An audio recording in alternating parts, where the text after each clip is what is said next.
Bark and Purr migrated their website and domain to Weebly from another platform, and they were able to redirect visitors to their current Weebly pages and site without affecting their search engine ranking or losing traffic to their old pages.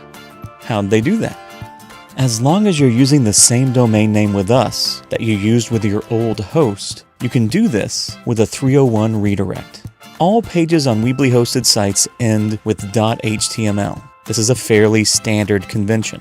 And if your old host followed the same convention, then you likely don't need to worry about 301 redirects and can stop watching this video. But the issue here is that every host takes their own approach and not all of them end their pages with .html.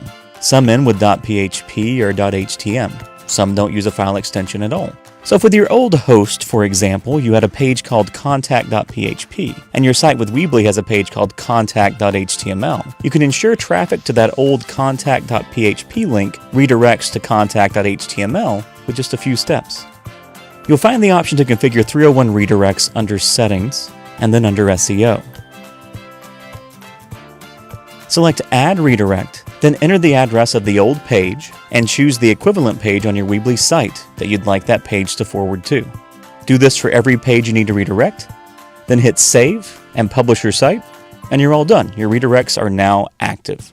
Another thing to note here is you can also direct multiple pages from an old host to a single Weebly page using the same option. And a final note, if a page on your Weebly site is entered without an extension, then we will automatically forward it to the proper page with the extension. So this is not something you have to worry about. And that's how you do that.